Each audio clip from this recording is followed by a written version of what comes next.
Bonsoir à tous, je suis très heureuse de poursuivre ce voyage au bout de la nuit avec vous, de poursuivre ce premier amour d'Ivan Tourguenieff, où notre jeune héros, éperdument amoureux de Zinaïda, se rend compte que Zinaïda en aime un autre, mais qui?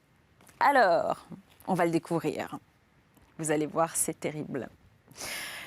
Le jour suivant, je me levais de très bonne heure, me taillais un bâton et m'en allais loin de la ville. Je voulais me promener seule et ruminer mon chagrin. Il faisait un temps superbe, ensoleillé et modérément chaud. Un vent frais et joyeux errait au-dessus de la terre, folâtrait et bruissait, mais avec retenue. Je marchais longtemps à travers monts et bois, profondément insatisfait, car le but de ma randonnée avait été de m'adonner à la mélancolie. Et voilà que la jeunesse, la splendeur du soleil, la fraîcheur de l'air, le plaisir d'une marche rapide, la molle volupté de s'allonger dans l'herbe dense, loin de tous les regards, voilà que tout cela prenait le dessus et me faisait oublier mon chagrin. Et puis le souvenir des paroles de Zinaïda et de ses baisers s'empara de nouveau de mon âme. Il m'était doux de me dire qu'elle avait été bien forcée de reconnaître ma force de caractère et mon héroïsme. Elle préfère les autres, me disais-je, tant pis. Ces gens-là ne sont braves qu'en parole, et moi j'ai donné des gages. Et j'accepterai d'autres sacrifices, beaucoup plus graves s'il le faut. Mon imagination était déchaînée. Je me voyais sauvant la jeune fille des mains de ses ennemis, l'arrachant d'une prison héroïque et tout couvert de sang, puis expirant à ses pieds. Je me souvins d'un tableau accroché dans notre salle à manger. Malek Adel enlevant Mathilde. Aussitôt après, j'étais absorbée dans la contemplation d'un pivert bariolé qui gravissait le tronc mince d'un bouleau et jetait des coups d'œil inquiets à droite, puis à gauche, comme un contrebassiste derrière son instrument. Ensuite, je me mis à chanter. Ce n'est pas la Blanche-Neige. Et passait de là une autre romance, fort connue à l'époque. Je t'attends au moment où le zéphyr folâtre. Je déclamais l'invocation d'Ermak aux étoiles, tirée de la tragédie des Komiakov, essayais de composer quelque chose de très sentimental et réussis même à inventer la strophe finale qui retombait sur un « Oh, Zinaïda, Zinaïda », mais je n'allais pas plus loin. Ah là là, pauvre bougre. Je descendis dans la vallée. Un sentier sinueux serpentait tout au fond et conduisait à la ville. Je m'y engageais. Tout à coup, un bruit de sabots de cheval derrière moi.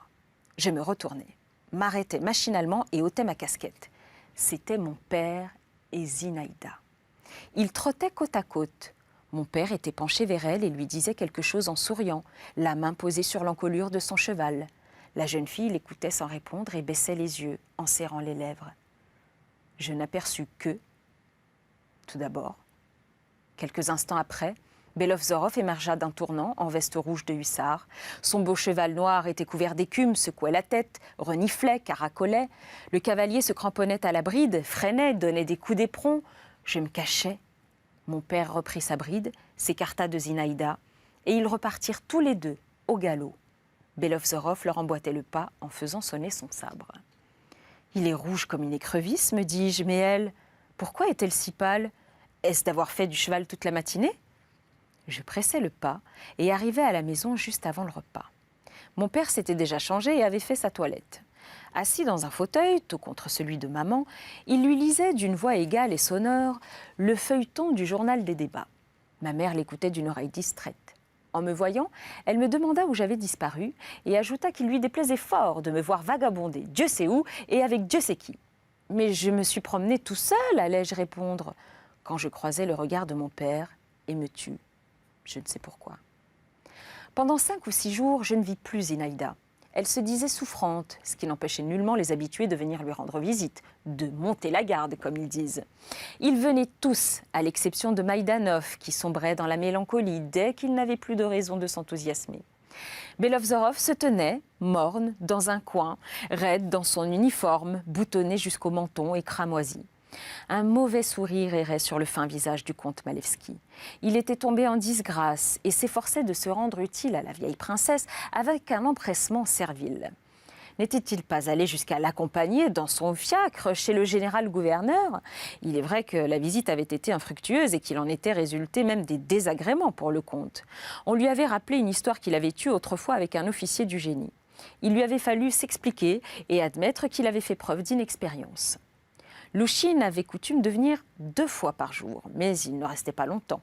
Depuis notre récent tête-à-tête, il m'inspirait une vague appréhension, en même temps qu'une sympathie profonde. Un jour, nous allâmes nous promener ensemble au jardin Neskouchny.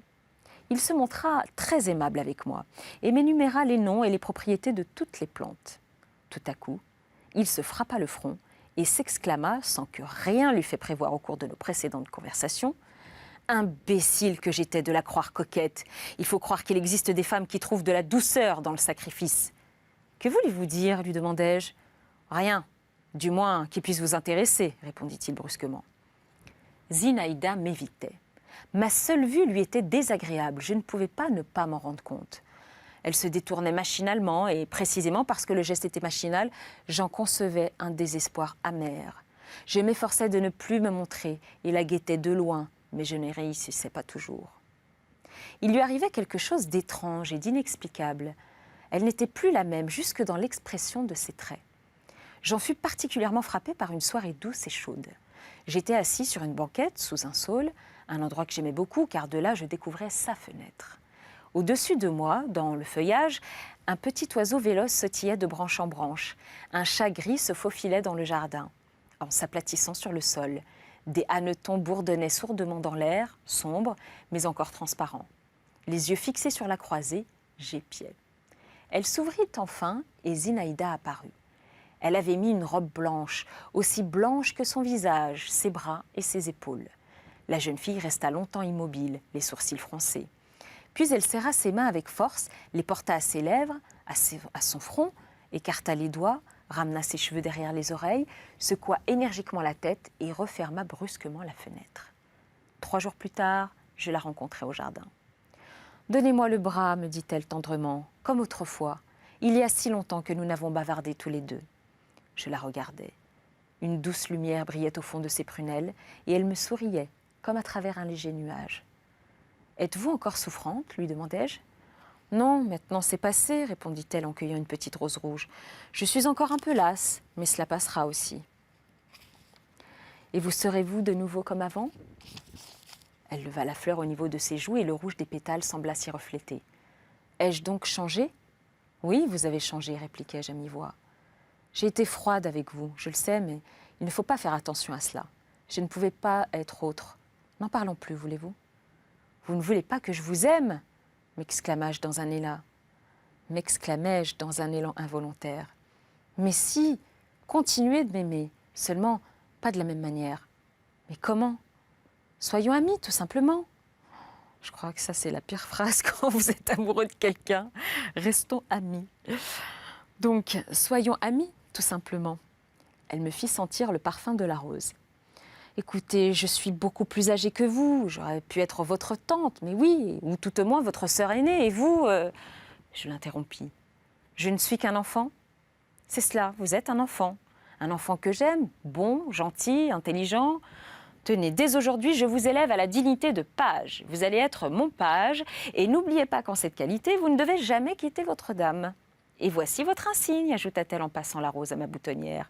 À présent, vous avez un gage de notre bienveillance. J'en ai reçu d'autres, naguère, balbutiai-je. Ah, fit Zinaïda en me regardant de biais. Quelle mémoire! Eh bien, soit, j'accepte. Elle se pencha légèrement et me déposa au front un baiser pur et serein. Comme je relevais les yeux, elle fit demi-tour. « Suivez-moi, page, intima-t-elle en se dirigeant vers le pavillon. Je la suivis, me demandant tout étonnée, « Est-il possible que cette jeune fille timide et raisonnable soit Zinaïda ?» Sa démarche elle-même me parut plus lente et sa taille plus svelte et majestueuse. Mon Dieu, avec quelle violence la passion se rallumait dans mon cœur! À l'issue du repas, les habitués se retrouvèrent de nouveau au salon et la jeune princesse daigna sortir de sa chambre. Notre bande était au grand complet, tout comme lors de l'inoubliable soirée où je m'y associais pour la première fois. Le vieux Nirmatsky lui-même avait traîné sa patte jusqu'au pavillon. Maïdanov était arrivé avant les autres, un nouveau poème sous le bras. On joua au gage, comme l'autre fois, mais sans rien de fantasque, de bruyant. L'élément bohème semblait être perdu. En ma qualité de page, je me tenais assis à côté de Zinaïda. Elle proposa que celui qui tirerait un gage racontât son dernier vers, son dernier rêve, mais cela tomba à l'eau. Les rêves manquaient totalement d'intérêt, comme celui de Belovzorov, lequel avait rêvé qu'il donnait des carassins à son cheval et que le cheval avait une tête de bois. Ou bien ses rêves sonnaient faux, inventés de toutes pièces. Maïdanov nous proposa tout un roman. Que ne s'y trouvait-il pas? Des nécropoles, des anges avec des lyres, des fleurs qui parlaient, des bruits lointains et mystérieux. Zinaïda ne lui laissa même pas le temps de finir. Quant à faire du roman, conclut-elle, autant que chacun invente une histoire. De nouveau, le sort désigna Belovzorov. « Mais je ne peux rien inventer !» s'écria le hussard, visiblement mal à l'aise. « Quelle sottise !» répliqua Zinaïda. « Figurez-vous par exemple que vous êtes marié et racontez-nous comment vous aimeriez passer tout votre temps avec votre femme. L'auriez-vous enfermée à clé ? » « Oui, certes. »« Et seriez-vous resté à côté d'elle ? » ?»« Bien sûr. »« Parfait. Et si elle en avait assez, qu'elle ne vous trompe pas ? » ?»« Je l'aurais tuée. »« Et si elle s'était enfuie ? » ?»« Je l'aurais rattrapée et tuée quand même. »« Bon, supposons que je sois votre femme. Qu'auriez-vous fait ?» Belovzorov se tut. « Je me serais tué également, proféra-t-il après une minute de réflexion. « Je vois qu'au moins vous ne faites pas traîner les choses en longueur, s'exclama la jeune fille en pouffant de rire. Le deuxième gage lui revint. Elle leva les yeux au plafond et devint rêveuse. « Écoutez, dit-elle enfin, voici ce que j'ai trouvé. Imaginez-vous un salon magnifique, une belle nuit d'été et un bal superbe. Ce bal est offert par la jeune reine. Partout, de l'or, du marbre, du cristal, de la soie, des feux, des diamants, des fleurs, des plantes odorantes, bref, tout ce que le luxe peut rêver. »« Aimez-vous le luxe ?» intervint Louchine. « C'est très joli et j'aime tout ce qui est joli, répondit-elle. Mieux que le beau ? C'est trop fort pour moi. Je ne vous saisis pas. Allons, ne me dérangez pas. Je vous disais donc qu'il y a un bal magnifique. Les invités sont nombreux. Ils sont jeunes, beaux, vaillants et follement amoureux de la reine. Ah, il n'y a donc pas de femmes parmi les invités, observa Malevski. Non, attendez, si, il y en a.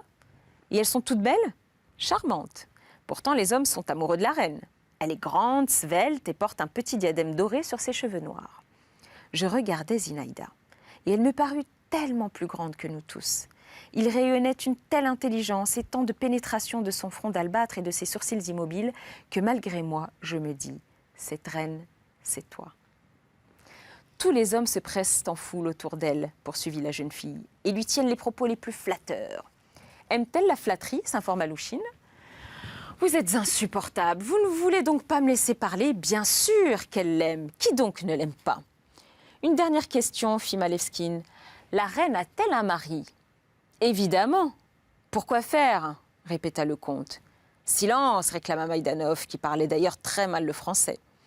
Merci, répondit Zinaïda. Tout ça en français dans le texte, bien sûr. Ainsi donc, la reine prête l'oreille à ses propos, à la musique, mais ne regarde aucun de ses invités. Six croisées sont ouvertes, de haut en bas, du plafond au parquet, béant sur un ciel noir avec de grandes étoiles et un parc sombre, planté d'arbres immenses. La reine contemple la nuit. Au jardin, parmi les arbres, il y a une fontaine. On la distingue dans l'obscurité à ses contours blancs et longs, très longs, comme un fantôme. À travers la musique et le bruit des voix, la reine discerne le murmure de l'eau. Et elle se dit « Mes nobles sires, vous êtes beaux, intelligents, honnêtes. Vous buvez chacune de mes paroles et vous dites prêts à expirer à mes pieds. J'ai sur vous un pouvoir infini. Or, savez-vous que là-bas, près de cette fontaine où l'eau murmure si harmonieusement, mon bien-aimé m'attend et que lui aussi a sur moi un pouvoir infini. Il n'a point de brocart ni de gemme. C'est un inconnu, mais il m'attend. Il sait que je vais venir et je viendrai. Aucune force au monde n'est capable de me retenir lorsque je veux le rejoindre et demeurer près de lui, me perdre avec lui, là-bas, dans le bruissement des arbres et le chant de la fontaine. » Elle se tut. « Est-ce bien une histoire inventée ?» demanda malicieusement le comte. Zinaïda ne daigna même pas l'honorer d'un regard. Et qu'aurions-nous fait si nous avions été du nombre de ses invités et avions connu l'existence de cet heureux mortel qui soupire près de la fontaine? Ce que vous auriez fait? Attendez, je vais vous le dire, répliqua Zinaïda. Belovzorov l'aurait provoqué en duel, Maïdanov aurait composé une épigramme, ou plutôt non. Cela n'est pas dans vos cordes. Vous auriez composé des iambes interminables à la Barbier et publié votre chef-d'œuvre au Télégraphe. Nirmatsky, lui, aurait emprunté de l'argent. Ou plutôt non, il lui en aurait prêté à la petite semaine. Pour vous, docteur, elle s'arrêta. Au fait, Je ne sais pas ce que vous auriez imaginé. En ma qualité de docteur attaché au service de Sa Majesté, je lui aurais respectueusement recommandé de ne pas organiser de bal quand elle a d'autres chats à fouetter. Vous n'auriez peut-être pas tort. Et vous, comte? Et moi, répéta Malevski avec un mauvais sourire, vous lui auriez sans doute offert une dragée empoisonnée, non? Le visage du comte, contracté un instant, prit une expression chafouine, puis il éclata de rire. Quant à vous, monsieur Voldemar, enfin, bref, passons à un autre jeu. Monsieur Voldemar, en sa qualité de page, aurait porté la traîne de Sa Majesté pendant qu'elle se serait sauvée, railla méchamment Malevski. J'allais éclater. Zinaïda me mit la main sur l'épaule, se leva et prononça d'une voix qui tremblait légèrement. « Je n'ai jamais autorisé votre Altesse à être insolente. Aussi, la priai-je de se retirer. » Elle lui désigna la porte. « Voyons, princesse, » balbutia le comte en blêmissant. « La princesse a raison, » approuva Belovzorov en se levant également. « Vraiment, je ne croyais pas, je ne pensais pas vous blesser. Pardonnez-moi, » balbutia Malevski. Zinaïda lui jeta un regard glacial et sourit durement. « Soit, restez, fit-elle avec un geste méprisant. Nous avons eu tort de nous fâcher, monsieur Voldemar et moi. Si cela vous amuse d'épancher votre venin, je n'y vois pas d'inconvénient pour ma part. » Pardonnez-moi, s'excusa encore une fois le comte. Quant à moi, j'évoquai le geste de Zinaïda et me dis qu'une vraie reine n'aurait su montrer la porte avec plus de grâce à l'insolent. Le jeu des gages ne dura pas longtemps après cet incident. Tout le monde se sentait légèrement mal à l'aise, pas tellement à cause de l'incident lui-même que d'un trouble confus et inexplicable. Personne ne l'avouait, mais chacun s'en rendait compte. Maïdanov nous lut des vers, Malevski les loua exagérément. « Il veut se montrer charitable à tout prix », me souffla Louchine. Nous nous séparâmes assez vite. Zinaïda était devenue subitement songeuse. Sa mère fit dire qu'elle avait la migraine. Nirmatsky commença à se plaindre de ses rhumatismes. Longtemps, je ne pus m'endormir, bouleversée par le récit de Zinaïda. Se pouvait-il qu'il contînt une parcelle de vérité, me demandai-je? De quoi, de qui avait-elle voulu parler? Et si réellement il y avait anguille sous roche, quelle décision devrais-je prendre? Mais non, cela n'est pas possible, me répétais-je, en me tournant et me retournant dans mon lit, les joues en feu. Puis je me souvins de l'expression de son visage pendant qu'elle parlait, et je me rappelais l'exclamation qui avait échappé à Louchine au jardin Neskouchny, le brusque changement de la jeune fille à mon égard. Je me perdais en suppositions. Qui est-ce? Ces trois petits mots dansaient devant moi dans l'obscurité. Un nuage bas et lugubre m'oppressait de tout son poids et j'attendais à chaque instant qu'il se résolût en orage. J'avais observé pas mal de choses chez les Askins depuis que je les fréquentais et m'étais habituée à beaucoup d'autres, au désordre, aux bouts de chandelles suifeuses, aux fourchettes édentées, aux couteaux ébréchés, aux mines renfrognées de Boniface, à la malpropreté de la bonne, aux manières de la vieille princesse. Il y avait une chose pourtant à laquelle je ne pouvais pas me faire, le changement que je pressentais confusément chez Zinaïda. Ma mère l'avait traitée un jour d'aventurière. Une aventurière, elle, mon idole, ma divinité. Ce mot me brûlait. Indignée, je voulais enfoncer ma tête dans l'oreiller. En même temps, que n'aurais-je pas donné pour être à la place de cet heureux mortel près de la fontaine? Mon sang ne fit qu'un tour. La fontaine, dans le parc, si j'y allais. Je m'habillais en hâte et me faufilais hors de la maison. La nuit était noire, les arbres faisaient entendre un chuchotis à peine perceptible, une fraîcheur légère descendait du ciel, une odeur de persil émanait du potager. Je fis le tour de toutes les allées, le bruit de mes propres pas m'intimidait et me stimulait en même temps. Je m'arrêtais, attendais, épiant le battement de mon cœur, rapide et précis. Enfin, je m'approchais de la palissade et m'appuyais sur un piquet. Tout à coup, une silhouette de femme passa rapidement à quelques pas de moi. Peut-être une hallucination, je ne savais trop quoi penser. J'essayais de percer les ténèbres du regard et retins mon souffle. Qu'était-ce? Un bruit de pas ou la cadence de mon cœur? « Qui est là ?» balbutiai-je d'une voix blanche. On dirait un rire étouffé, ou le murmure des feuilles, ou un soupir tout contre mon oreille. J'eus peur. « Qui est là ?» répétai-je encore tout bas. Une raie de feu zébra le firmament. Une étoile filante. « Zinaïda !» voulus-je appeler, mais le son se tut sur mes lèvres. Tout à coup, comme cela se produit souvent en pleine nuit, il se fit un silence profond autour de moi. Les cigales elles-mêmes se turent dans les champs, dans les arbres, et je n'entendis plus que le bruit d'une croisée qui se fermait. J'attendis encore un moment et retournai dans ma chambre, dans mon lit froid. On ne va pas tarder à arriver presque au dénouement de cette histoire. J'étais en proie à une singulière exaltation, comme si j'étais allée à un rendez-vous et avait passé seule devant le bonheur d'autrui. Le jour suivant, je ne fis qu'entrevoir... Oh là là. Le jour suivant, je ne fis qu'entrevoir Zinaïda. Elle était partie en fiacre avec la vieille princesse. Par contre, je rencontrai Louchine, qui daigna à peine me saluer, et Malevski. Le jeune comte sourit et se mit à me parler en bon camarade. De tous les habitués du pavillon, il était le seul qui eût réussi à s'introduire chez nous et à se faire aimer de maman. Mon père, lui, le tenait en piètre estime et le traitait avec une courtoisie affectée qui frisait l'insolence. « Ah, monsieur le page, fit Malevski, je suis fort aise de vous rencontrer. Que devient votre charmante reine ?» Son joli minois de Gandet me dégoûtait tellement et il me dévisageait avec un enjouement si méprisant que je ne lui répondis même pas. « Toujours fâché, poursuivit-il, vous avez tort. Ce n'est pas moi qui vous ai élevé à la dignité de page. Savez-vous que vous devez toujours suivre la reine et permettez-moi de vous faire observer que vous vous acquittez fort mal de votre mission. Comment cela ? Les pages ne quittent jamais la reine et ont devoir de l'épier, jour et nuit, conclut-il en baissant la voix. Qu'entendez-vous par là ? Mais rien du tout, je n'ai pas d'arrière-pensée. Jour et nuit. Le jour, cela va tout seul, il fait clair, il y a beaucoup de monde. C'est surtout la nuit qu'il faut ouvrir l'œil, et le bon. À votre place, je ne dormirai pas et passerai mon temps à observer attentivement. Rappelez-vous l'histoire de La Fontaine. C'est là qu'il faut vous poster et faire le guet. Vous me direz merci pour mon conseil. Il éclata de rire et me tourna le dos, n'attribuant probablement pas trop d'importance à ses propres recommandations. Le comte avait la réputation de s'y entendre à mystifier les gens dans des mascarades, et la presque inconsciente fausseté qui sourdait par tous ses pores l'y aidait grandement. Il avait voulu seulement me taquiner, mais chacune de ses paroles se répandit comme un venin dans mes veines. Le sang me monta à la tête. « Ah bon, me dis-je, ce n'était donc pas pour rien que le parc exerçait sur moi une telle attraction ? Cela ne se produira pas, m'écriai-je tout haut en me frappant la poitrine. À dire vrai, je ne savais point ce qui ne devait pas se produire. Que ce soit Malevski qui vienne à La Fontaine, peut-être avait-il trop parlé, mais on pouvait s'attendre à tout de son insolence, ou quelqu'un d'autre, la palissade du parc était basse et facile à franchir, peu importe, mais gare à lui s'il a affaire à moi. Je ne voudrais pas être à sa place et je ne le souhaite à personne. Je prouverai à l'univers entier, comme à l'infidèle, c'est ainsi que je qualifiais Zinaïda, que je sais me venger.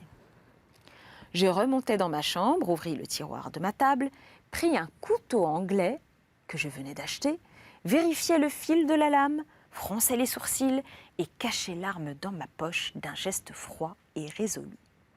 Un spectateur qui m'aurait vu aurait pu croire que j'avais l'habitude de ces sortes de règlements de compte. Mon cœur se souleva haineusement, se raidit, devint de pierre. Jusqu'au soir, j'évitais de desserrer les lèvres et de dérider mon front. Je marchais de long en large, la main crispée sur le couteau enfoui dans ma poche et tiède, ruminant des actes effrayants. À dire vrai, ces sentiments nouveaux accaparaient si bien mon attention que je ne songeais presque pas à Zinaïda. J'évoquais l'image d'Aleko, la jeune bohémienne, le jeune bohémien. « Où vas-tu, beau jeune homme? Qu'as-tu fait ?»« Rien du tout !» Avec quel sourire cruel je répétais ce « rien du tout !» Mon père était sorti. Ma mère, qui depuis quelque temps se trouvait dans un état d'irritation quasi chronique, finit par remarquer mon air fatal et me demanda « Qu'as-tu donc? On dirait que tu as avalé une couleuvre ?» Je me contentais de sourire d'un air plein de condescendance et de me dire « Ah, s'il savait !» L'horloge égréna 11 coups. J'allai dans ma chambre, mais ne me déshabillai pas. J'attendais minuit. Les 12 coups. L'heure a sonné, me dis-je à voix basse en serrant les dents. Je boutonnai ma veste jusqu'au menton, retroussai mes manches et descendis au jardin. J'avais prévu à l'avance l'endroit où je devais me poster.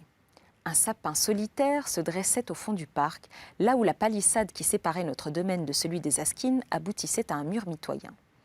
Caché dans les basses branches de l'arbre, je pouvais facilement voir tout ce qui se passait autour de moi, du moins dans la mesure où me le permettait l'obscurité de la nuit. Il y avait un sentier qui courait juste au pied du sapin.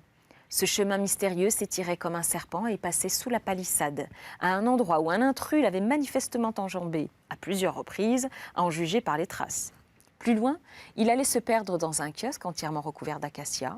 Je me faufilai donc jusqu'à l'arbre et me mis en faction, adossée à son tronc. La nuit était aussi sereine que la veille, mais le ciel était moins couvert et l'on distinguait plus nettement les contours des buissons et de quelques fleurs hautes. Les premières minutes d'attente me parurent pénibles et presque terrifiantes. Prêt à tout, je réfléchissais à la conduite à tenir. Devrais-je crier d'une voix de tonnerre « Où vas-tu ? Pas un pas de plus, à vous, ou tu es mort !» ou bien frapper en silence ? Chaque bruit, chaque feuille froissée par le vent prenait dans mon imagination une signification extraordinaire. J'épiais, penché en avant. Une demi-heure s'écoula de la sorte, puis 1 heure. Mon sang se calmait. Une idée insidieuse commençait à se faire jour dans mon esprit. Et si je m'étais trompée ? Si je me couvrais de ridicule ? Si Malevski s'était moqué de moi ? Je quittai ma cachette et allai faire le tour du parc. Pas un bruit nulle part. Tout reposait. Notre chien dormait, roulait en boule devant le portail. J'escaladai les ruines de l'orangerie, contemplais le champ qui s'étendait à perte de vue, me souvins de ma rencontre avec Zinaïda à ce même endroit, m'abîmais dans mes réflexions. Tout à coup, je tressaillis. Je crus percevoir le grincement léger d'une porte qui s'ouvrait, puis le craquement d'une branche morte. En 2 bonds, j'étais en bas, immobile à mon poste. Un pas léger, rapide mais prudent se faisait entendre dans le jardin. Quelqu'un approchait. Le voilà, enfin. D'un geste brusque, j'arrachai le couteau de ma poche et l'ouvris. Des étincelles rouges jaillirent devant mes yeux. Mes cheveux se dressèrent de colère et d'épouvante. L'homme venait droit sur moi. Je me courbai en 2, prêt à bondir. Mon Dieu, c'était mon père. Bien qu'il fût entièrement enveloppé dans un manteau noir et eût enfoncé son chapeau sur les yeux, je le reconnus immédiatement. Il passa devant moi sur la pointe des pieds sans me remarquer, bien que rien ne me dissimulât à son regard. Mais j'étais tellement ramassée sur moi-même que je devais être presque au ras du sol. Othello, jaloux et prêt à assassiner, redevint un collégien. L'apparition de mon père m'avait fait une telle peur que je fus incapable de déterminer d'où il était venu et dans quelle direction il avait disparu. Lorsque le silence se rétablit autour de moi, je me redressai et me demandai, stupéfait, pourquoi donc père va-t-il se promener la nuit dans le parc ? Dans mon épouvante, j'avais laissé choir le couteau et ne me donnais même pas la peine de le chercher, tout penaud que j'étais. C'était plus fort que moi. J'étais complètement désorientée. Cependant, en rentrant, je m'approchai du banc, sous le saule, et jetai un coup d'œil à la croisée de Zinaïda. Les petites vitres légèrement bombées avaient un reflet terne et bleuté à la pâle clarté du ciel nocturne. Tout à coup, leur teinte changea. Une main baissait doucement, tout doucement, je le voyais nettement, un store blanc qui descendit jusqu'au bas de la fenêtre et ne bougea plus. Qu'est-ce que cela veut dire ? Je m'étais posé la question presque tout haut, malgré moi, une fois dans ma chambre. Ai-je rêvé ? Est-ce une coïncidence ou... Mes soupçons étaient tellement étranges et inattendus que je n'osais pas m'y arrêter. Alors, on arrive presque à l'épilogue de cette histoire avec donc ce jeune homme qui se rend compte que son père se balade dans le parc la nuit. Mais pourquoi faire ? Suite au prochain et sans doute dernier épisode pour ce premier amour de Tourguenieff. À très vite.